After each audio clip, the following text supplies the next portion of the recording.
without power-ups. A bad game, that's what.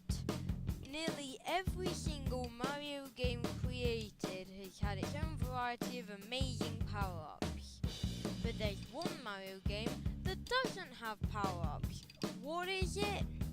Mario's Time Machine for the SNES. It lures you in with a cool title.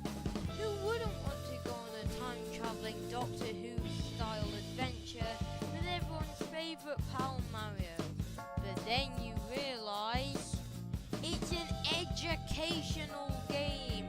Travel with Mario on a learning adventure through time, and there's no power-ups.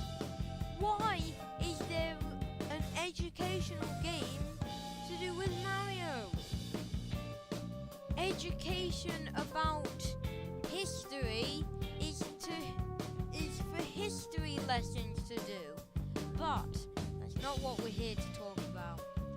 Today, I'm going to be telling you my top 10 Mario power-ups by Casual Prince 8. Number 10 is Flood, or Flash Liquidizer Ultra Juicing Device.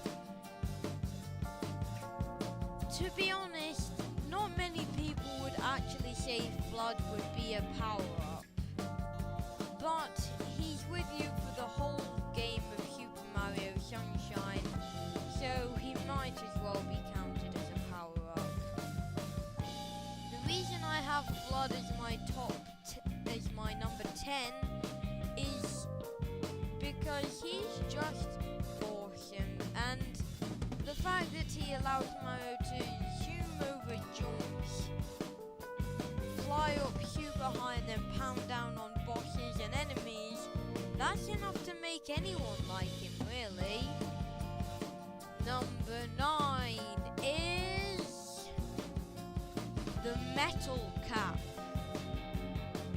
This is actually a power-up from Super Mario 64.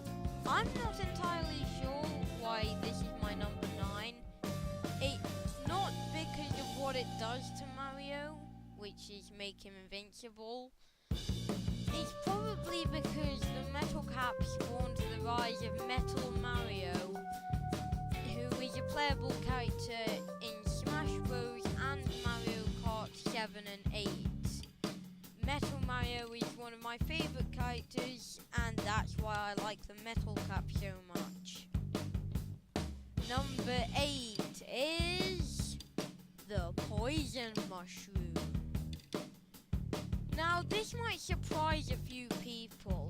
The reason I like the Poison Mushroom so much is because back in the original Super Mario Bros. Era of gaming, the lighting for games was pretty bad, so you couldn't tell the difference between a Super Mushroom and a Poison Mushroom. La la la la la la la la la la. Number 7 is the Mega Mushroom. Now, the first Mario game I ever owned was New Super Mario Bros. For the Nintendo DS. And the fact that you could grab a Mega Mushroom, grow to a 50-foot giant, and smash over the whole level, obliterating absolutely anything, that's ideal for a good power-up. Plus, it's also ideal for one-shotting Bowser. And that's enough to make anyone love the awesome Mega Mushroom. Number 6 is the Blue Koopa Shell. No, this is not the same Koopa Shell as the one from Mario Kart that homes in on the first racer. This is the variety of Blue Koopa Shell from New Super Mario Bros. For the Nintendo DS, the same game as the Mega Mushroom. This new breed of Koopa Shell allows it to be worn by Mario and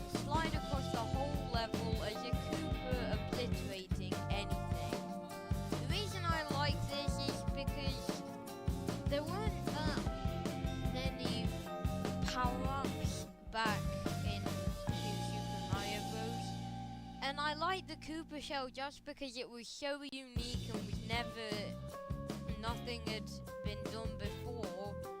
And it's a real shame that it hasn't appeared since. I would love to see the blue Koopa shell reappear in some of the newest Mario games. Number 5 is the Super Leaf. No, this is not the power-up that lets you wear the Tanuki suit. This leaf turns you into good old Raccoon Mario. The reason I like this one so much is because, like the blue Koopa shell, it was just so unique, and when I first saw it turn you into Raccoon Mario, I was all for it. Allowing you to fly and swat enemies with your tail, that is what you call a good power-up. Number 4 is the Cape Feather. This appeared in Super Mario World, which was a very good game and was very popular for containing Yoshi. The Cape Feather allowed the player to smack on an awesome looking yellow cape and fly across the whole entire level. The reason I like this so much is because it's so simple yet so effective. And also the fact that you can swat enemies. And why are the Koopas wearing capes? Maybe the Koopas are superheroes. Number 3 is the Ice Flower. This may surprise a few people. Reason being for the Ice Flower being my number 3 is that of all the Mario games I had, I didn't have that many variety of power-ups. And I was stuck with the boring old flower that still exists today, the Fire Flower. And I was just waiting for there one day to be a big burst of power-ups, including a new flower. And Super Mario Bros. Wii brought it to our mega attention. But it was not the only variety of the Ice Flower.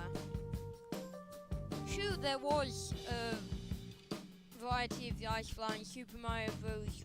Wii that acted similar to a Fire Flower but turned enemies into ice. But there was also a version of the Ice Flower in Super Mario Galaxy, which was another fun game I owned. This form allowed Mario to turn into a solid ice statue and skate across water, and even use ice platforms to hop up waterfalls. How awesome is that? But the history of the Ice Flower goes back even further. Its origins were Mario and Luigi partners in time for the Nintendo DS. That game is one of Mario's various RPGs, and it is amazing. I love that game so much, which allowed each playable character, Mario, Luigi, Baby Mario and Baby Luigi, to be powered up and shoot ice balls at their enemies. A pretty long-lasting power-up through the ages, if you ask me. Number 2 is the Red Star. The reason I like this power-up so much is because, as I've just said, I did own Super Mario Galaxy for the Wii. Super Mario Galaxy would spawn the return of specialized mushrooms in ways we had never imagined, such as the Bee Mushroom, Boo Mushroom, Star Mushroom and Spring Mushroom. And of course the variation of the Ice Flower that allowed Mario to skate on water. favourite power-up of all time from the Super Mario Galaxy game was the red star, which was the second star ever to be added into any Mario game and allowed Mario to take to the skies. This hadn't been done since the Tanuki suit. So when it turned Mario's suit black with red beams coming out of his hands, I just had to use it. And finally, the one you've all been waiting for. Finally, my number one Mario power-up of all time is the propeller mushroom. Some people, well, a lot of people may ask, why have you put the propeller mushroom as your number one when you have the red star and the ice flower as your number 2 and 3? Like I've said in some of the other numbered power-ups, I didn't have much of a variety of power-ups growing up. So when Super Mario Bros. 3 was released, and I just saw this bright orange mushroom with a little cap and a propeller on its head, I just had to try it out. And it was a combination of just the look of this mushroom and its actual uses that wins it over all the others for my top Mario power-up. So